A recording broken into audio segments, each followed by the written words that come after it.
శివారెడ్డి అన్న అంటే life set చేసింది మిమిక్రీ కాదని అనలేదు, కానీ అదే మిమిక్రీ వల్ల యాక్టింగ్ అంటే యాక్టింగ్ అవకాశాలు తగ్గడం జరిగింది అని అంటే యాక్సెప్ట్ చేస్తావా అన్న? మేబీ అట్లా కూడా ఉంటాయి, కానీ ఇప్పుడు ప్రభుదేవ్ గారు డ్యాన్స్ మాస్టర్ అట్లా అని చెప్పేసి హీరోగా రానివ్వలేదా ఆయన?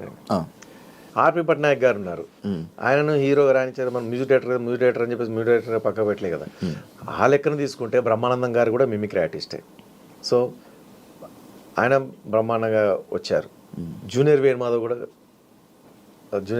భయ్య కూడా మిమిక్రీ ఆర్టిస్ట్, ఆయన అద్భుతంగా చాలా సినిమాలు చేశారు. కాకపోతే మీరు అన్నట్టుగా వీళ్ళకంటే మిమిక్రీ ఆర్టిస్ట్గా నన్ను అంటే యాక్టింగ్ స్కేల్ని ఎక్కువ డామినేట్ చేసేసింది. సినిమాల్లో నాకు వచ్చిన పేరు కంటే మిమిక్రీ ఆర్టిస్ట్గా వచ్చిన పేరు చాలా పెద్ద ఎక్కువ. సో అందుకని చాలా మందికి ఏంటంటే మిమిక్రీ అన్నప్పుడు మాత్రమే నేను గుర్తొస్తున్నాను. యాక్టింగ్ అన్నప్పుడు వీళ్ళలో యాక్టింగ్ స్కిల్స్ ఉన్నాయి అన్నది గుర్తు రావట్లేదు. ఇక్కడ మిమిక్రీ ఆర్టిస్ట్ అనేది డామినేట్ చేస్తుంది యాక్టింగ్ని, యాక్టింగ్ స్కిల్స్ని డామినేట్ చేస్తున్నట్టు. సో నీకు ఒక అవకాశం ఉంది అంటే ఏం చేస్తున్నావు అంటే ఆ క్యారెక్టర్కి ఎవరు పలానా కామెడియన్ పిలుద్దాం అన్న ఆలోచన పోతుంది. నీకు ఒక మిమిక్రీ ప్రోగ్రామ్ అవసరం ఉంది అనేసరికి ఆ పలానా శివారెడ్డి పిలుద్దాం అని ఉంటుంది. సో అట్లా మిమిక్రీ అనేసరికి నేను గుర్తొస్తున్నాను కావచ్చు, యాక్టింగ్ అనేసరికి నేను గుర్తు రాకుండా వేరే ఆర్టిస్టులు గుర్తొస్తారు కావచ్చు అని అనిపిస్తుంది. సో అట్లా జరిగి ఉండొచ్చు, అట్లా కూడా అయ్యి ఉంటుంది, మేబీ అయ్యి ఉండొచ్చు. ఒకప్పుడు హీరోలు పెద్ద పెద్ద యాక్టర్లు వేసుకునే డ్రెస్సులు అంటే వాళ్ళు చేసే మెయింటెనెన్స్ దానికి డబల్ శివారెడ్డి అన్న మెయింటైన్ చేసేవాడు. ఆ మెయింటెనెన్స్ చూసి పక్క హీరోలు కానీ యాక్టర్లు కానీ ఆశ్చర్యపోయేవాళ్ళు. అది ఎలా సాధ్యమైంది, అది ఏమైపోయింది? యాక్చువల్లీ ఓపెన్గా చెప్తున్నా, ఒక కమిడియన్ నాకు బాగా ఇష్టమైన కమిడియన్, నేను అంత సూపర్ డూపర్ డ్రెస్ వేసుకొని లొకేషన్లోకి వచ్చినప్పుడు వద్దురా బాగోదురా అన్న, మనం మంచిగా నీట్గా తయారై మంచిగా పద్ధతిగా మంచిగా వస్తే, మంచిగా నచ్చిన డ్రెస్ వేసుకొని వస్తే తప్పే ఉందన్న. లేదురా, ఓ రోజు కారు కొనుక్కొని కారు లొకేషన్కి తీసుకెళ్ళాను, అప్పుడు కూడా వద్దురా అని చెప్పేసారు అన్నాడు. సో అట్లా మేబీ ఇప్పుడు చాలామంది అంటారు శివారెడ్డికి ఏం మంచి పెద్ద ఇల్లు ఉంది అని చెప్పేసి. ఎవరికి లేదు చెప్పండి? ఏ కమిడియన్కి లేదు ఇల్లు చెప్పండి? అవును, అందరికి 2 ఫ్లాట్లు 3 ఫ్లాట్లు ఉన్నాయి, అందరికీ ఇల్లులు ఉన్నాయి, అందరికి సొంత ఇల్లులు ఉన్నాయి. ఓకే, నా దగ్గర ఫ్లాట్ కొనుక్కున్న సుడిగాలి సుధీర్కి కూడా ఈరోజు 2 3 ఇల్లులు ఉన్నాయి. నాకు తెలిసి తెలియకుండా ఇంకెన్ని ఉన్నాయో నాకు తెలియదు, మరి చెప్తున్నా. సో దేవుడి దయ వల్ల తను పాపం ఫస్ట్ ఫ్లాట్ నా దగ్గరనే కొన్నాడు. చాలా తక్కువకి ఇచ్చా, సుడిగాలి సుధీర్ చాలా తక్కువకి ఇచ్చా. అడిగాడు అన్న నిన్న ఈరోజు. అవును, ఓకే. సో అందులో నేను ఇంటీరియర్ చేయించింది ఎట్లా అంటే, నా అవార్డ్స్ పెట్టుకోవడం కోసం అని ఎస్ సింబల్తో వచ్చేటట్టుగా ఇంటీరియర్ డిజైన్ చేశాను అనమాట, క్రాకరీ హాల్లోకి రాగానే. సో అది శివ అన్నట్టుగా ఎస్ అని పెట్టుకున్నాను, నా పేరుతో వస్తుంది కదా అని. అది సుడిగాలి సుధీర్ సో అప్పుడు ఆ ఫ్లాట్ తనకి అమ్మాను. ఇప్పుడు ఆయనకి ఒక పెద్ద ఇండిపెండెంట్ హౌస్ ఉంది. సో అట్లా ఏ కమిడియన్స్కు లేదు, అందరికీ ఉన్నాయి. బట్ నా ఇల్లునే మెన్షన్ చేస్తారు. ఆయనకేంది ఇల్లు ఉంది సూపర్, అది ఇది మస్తు ఖతర్నాక్ ఇల్లు ఉంది. ఖతర్నాక్ ఇల్లు మామూలు ఇల్లు కాదు, అందరికీ ఇల్లు ఉంది. ఎన్ని తినకుండా, ఎంత కడుపు కట్టుకొని, ఎంత ఏమీ కొనుక్కోకుండా, ఎందుకంటే దెబ్బలు తగిలినాగా, తగిలిన తర్వాత ఇంకా మళ్ళీ స్టార్టింగ్లో ఎట్లయితే అన్నానికి కష్టపడ్డానో అట్లా కడుపు కట్టుకొని రూపాయి కూడా పెట్టేసి ఆ ఇల్లు కొనుక్కున్నాను. సో అప్పులు చేసి కొనుక్కున్నాను. ఈ ఫ్లాట్ సుడిగాలి సుధీర్కి అమ్మిన ఫ్లాట్, దానిలో కొంత మిగిలిన అమౌంట్ అప్పులు తీర్చాను. సో ఇట్లా అన్నీ చేసుకొని ఆ ఇల్లును ఆఖరికి మా ఫ్రెండ్ దగ్గర శంకర్రాజ్ అని ఉంటాడు, అతని దగ్గర కొంత అమౌంట్ తీసుకున్నాను. మణికొండలో చిన్న ల్యాండ్ ఉండింది, అది అమ్మేసి అల్కాపూర్ టౌన్షిప్లో ఉండే అది అమ్మి దీనికి అంటే ఇన్ని అమ్ముకుంటే ఆ ఒక ఇల్లు వచ్చింది. ఇప్పుడు సైట్లు ఏం లేవన్నా చెప్తున్నా, ఎగ్జాంపుల్. ఓకే, ఎగ్జాంపుల్ కాదు, ఉన్నదే. సో అన్ని అమ్ముకుంటే ఆ ఇల్లు వచ్చింది. సో ఆ ఇల్లు నేను ఎందుకు మరి అంత బాగా కొన్నాను అంటే, అంత భాగ్యం కాదు అది, అందరికీ అట్లా కనబడతా ఉంటుంది తప్ప అంతకంటే అద్భుతమైన ఇల్లులు ఉన్నాయి మా కమెడియన్స్కి. బండ్ల గణేష్ దగ్గరికి పోదాం, లేకపోతే ఇంకొక పేర్లు వద్దులే పాపం అట్లా చెప్పొద్దు తప్పు. కానీ చాలామంది ఇప్పుడు సుధీర్ ఇంటి ముందు ఇల్లు ముందు నా ఇల్లు నథింగ్, నా దగ్గర ఫ్లాట్ కొనుక్కున్నా అతను మరి. సో అట్లా కాదు కదా, అందరికీ ఉన్నాయి, కాకపోతే నాది మాత్రమే బాగా ఎక్స్పోజ్ చేస్తాను ఎందుకు అనేది నాకు అర్థం కాదు. దానివల్ల వాళ్ళకి ఏమో మరి నాకు తెలీదు, కావాలనా లేకపోతే నా మీద అందరికీ ఆయనకి ఎందులే అని చెప్పేసి అవకాశాలు రావద్దనా, లేకపోతే ఏంది అది ఏ రకంగా ఎందుకు అది స్ప్రెడ్ చేయడమో నాకేం అర్థం కాదు. సో అది సిచ్యువేషన్. అందరికీ ఉన్నాయి ఇల్లులు. ఇప్పుడు ఈ రోజుల్లో ఆఖరికి మొన్న బలగం తీసిన వేణు కూడా బలగం తీయకముందే ఇల్లు 4 అంతస్తుల బిల్డింగ్ కట్టినాడు, 4 ఫ్లోర్లు ఉంటుంది. గృహప్రవేశం నేను పోయినాను.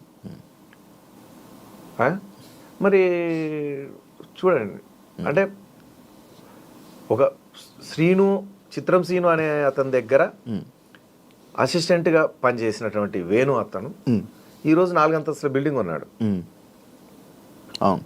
సో కట్టాడు. అంటే అందరికీ ఉన్నాయన్న ఇల్లులు, ఎవరికి లేదు. కాకపోతే శివారెడ్డికే ఉంది, ఇంకెవరికి లేదు కమెడియన్స్కి అన్నట్టుగా క్రియేట్ చేస్తుంటారు. అట్లా ప్రొపగండా చేశారు. అమెరికాలో ప్రోగ్రాంలు అందరూ పోతున్నారు, చేస్తున్నారు, వస్తున్నారు. కాకపోతే ఏంటంటే అక్కడ సరిగ్గా ఎంటర్టైన్మెంట్కి అంటే అవతల వాళ్ళు చేసే ఎంటర్టైన్మెంట్ వాళ్ళకి కనెక్ట్ కాలేదు. నేను చేసిన జోక్స్కి, నేను చేసిన మిమిక్రీకి, నేను అంటే పాటలు పాడతాను, డ్యాన్స్ చేస్తాను, మిమిక్రీ చేస్తాను, వాయిస్లు సినిమా యాక్టర్ల వాయిస్లు చేస్తాను, అటు రాజకీయ నాయకుల వాయిస్లు చేస్తాను, జనరల్ టాపిక్ మాట్లాడతాను, చిన్నపిల్లలకు సంబంధించిన జోక్స్ చేస్తాను, సౌండ్స్ చేస్తాను, వెంట్రలాక్విజన్ చేస్తాను పిల్లలు నవ్వించడానికి, మళ్ళీ భార్య భర్తలు నవ్వించడానికి భార్య భర్తలు జోకులు చెప్తూ ఉంటాను, టీనేజర్స్ నవ్వించడానికి టీనేజర్స్ జోకు, అమ్మాయి అబ్బాయి సరదాగా యంగ్ ఉన్న అమ్మాయిలు అబ్బాయిలు మాట్లాడుకుంటే అక్కడ వచ్చే కామెడీ, ఇట్లా అన్నీ చేసేసరికి వాళ్ళు బాగా అట్రాక్ట్ అయిపోయారు. అందుకని నాకు ఎక్కువ అమెరికాలో ప్రోగ్రాంలు వచ్చేటివి. వాడికి అమెరికాలో ప్రోగ్రాంలు అది అవును. ఒకప్పుడు అంటే రావద్దా శివరెడ్డి చేస్తే తప్ప. శివరెడ్డి అన్న ఎక్కడనంటే కేర్ ఆఫ్ అడ్రస్ అమెరికా. అమెరికాలో ఉన్నారు, ఏ డేట్ కూడా ఉన్నా మీరు అక్కడి నుంచే ఇక్కడ ఇది అన్నిసార్లు ఎన్నిసార్లు వెళ్ళి వచ్చి ఉంటావు అన్న? చాలాసార్లు వెళ్ళొచ్చాను.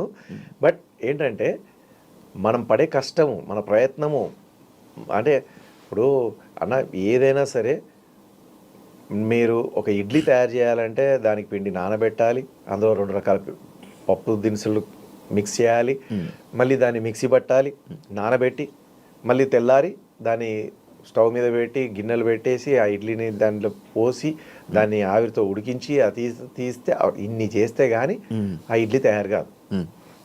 అట్లాంటిది కొన్ని లక్షల మందిని, కొన్ని వేల మందిని నవ్వించాలంటే ఎంత హార్డ్ వర్క్ చేయాలి. ఊరికి వచ్చి చెక్కిలి గింతలు పెట్టేస్తే నవ్వు వస్తుందా? కాదుగా.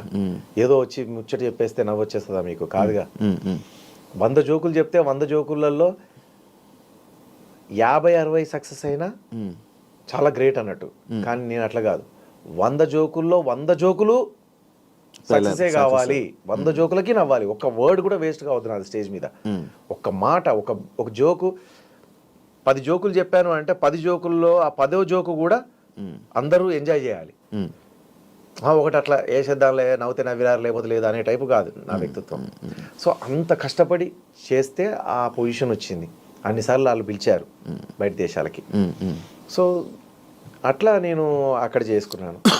వాడు అక్కడనే ఉంటున్నాడు, వాడు అక్కడనే చేసుకుంటున్నాడు, ఇప్పుడే వచ్చాడు అమెరికా నుంచి, ఇప్పుడే దిగాడు అని యాంకర్స్ కూడా అప్పుడు సరదాగా ఆట పట్టిస్తూ స్టేజ్ మీద పిలిచేవారు. ఇప్పుడే యూఎస్ నుంచి వెళ్ళి దిగినటువంటి శివారెడ్డి గారు వేదిక మీదకి రావాల్సిందిగా గుర్తున్నామని ఆడియో రిలీజ్ ఫంక్షన్స్లో అక్కడిక్కడ అట్లా పిలిచేవాళ్ళు. సో బట్ ఓకే, చేశాము, చేస్తూ పోతున్నాము. ఇంకా కష్టపడాలనే తత్వం ఉంది, కష్టపడే తత్వం ఉంది, కష్టపడగలుగుతాను. నాకు ఇంకా బాగా ఇష్టం కష్టపడడం. అది ఇందాక చెప్పాను కదా, వెనకాల నుంచి వెళ్ళి కత్తులతో 100 మంది కత్తులతో కూర్చుతున్నా కూడా ఎదురుగుండా ప్రోగ్రామ్ ఉందనుకో మిమిక్రీ చేస్తూనే ఉంటాను. ఎదురుగుండా కెమెరా పెట్టేసి యాక్టింగ్ చేయమంటే సినిమాల్లో యాక్టింగ్ చేస్తూనే ఉంటాను. నాకు కూర్చున్నా కూడా నాకేం తెలియదు. సో అలాంటి రక్తం నాది. నరాల్లో ఎంటర్టైన్ చేయాలి. అందులో ఎంటర్టైన్ అయింది, మీ చేతిలో ఎంటర్టైన్ అయినా నేను కూడా ఒక వ్యక్తిని. అప్పట్లో 2011లో చాలా మంది లైవ్లో అసలు అవి ఎయిర్పోర్ట్లో కూడా పెద్ద వాళ్ళు, తలలు బండిన వాళ్ళు, పెద్ద వాళ్ళు, ఏజ్డ్ పీపుల్, వాళ్ళకి మనం తెలుసా అనుకునేటువంటి వ్యక్తులు, పెద్ద మినిస్టర్లు వాళ్ళు, శివారెడ్డి గారు మీ ప్రోగ్రాంలు చూడని రోజు ఉండదయ్యా అని చెప్పేసి చెప్తూ ఉంటారు. నాకు ఎంత ఆశ్చర్యం. అంత పెద్ద మెగాస్టార్ చిరంజీవి గారు వాళ్ళ వైఫ్తో నేను ఇంటికి వెళ్ళినప్పుడు సూర్యకాంత్ శివారెడ్డి ఒక అవ్వజోకి చేస్తాడు, భలే చేస్తాడు ఒకసారి చెయ్యి. రవీంద్ర భారతిలో కూడా అదే అన్నాడు ఆడియన్స్తో, శివారెడ్డి ఒక అవ్వజోక్ చేస్తాడు, చేశాడా, చేయించుకోండి అంటే. అట్లా అందరూ అంత గుర్తుపెట్టుకొని యూఎస్లో కానీ ఎక్కడ కానీ వెళ్తే అక్కడ కూడా వాళ్ళు సాఫ్ట్వేర్ జాబ్ చేసేటోళ్ళు. సార్ మేము పొద్దున ఆఫీస్కి పోగానే ఫస్ట్ ల్యాప్టాప్ ఓపెన్ చేసి మీది ఏదన్నా ఒకటి మిమిక్రీ బిట్ చూసి ఆ తర్వాత మేము వర్క్లోకి వెళ్తాం రిలాక్స్ అయిపోయి. అట్లా ఇట్లా చాలామంది లేడీస్ కానీ జెంట్స్ కానీ ఎవరైనా సరే ఇదే చెప్తారు. 2015లో నేనన్నా కొన్నిసార్లు ఏదన్నా పెద్ద ఫంక్షన్లకు పోయినప్పుడు ఆ ఫంక్షన్ ఓనర్ చాలా బాగా హోందాగా ఇది ఉంటారు కదా, ఆయనకు మనం ఎక్కడ తెలుసులే అనుకొని మామూలుగా వెళ్తాము. ఎవరో పక్క నుండి పరిచయం చేపిస్తారు, అయ్యో నాకెందుకు తెలీదు శివారెడ్డి గారు మీరు అది ఇది మనం అక్కడ కలిసాము, ఇక్కడ మీరు ఆ ప్రోగ్రామ్ చేశారు, ఇది చేశారు, ఆ జోక్ ఈ జోక్ అంటే నాకు చాలా ఇష్టం, ఆ వాయిస్ అంటే నాకు ఇష్టం. అట్లా అంటే A to Z అందరూ నా ప్రోగ్రాంలు చూశారు, A to Z అందరూ ఇష్టపడ్డారు, A to Z అందరూ నన్ను ఆశీర్వదించారు.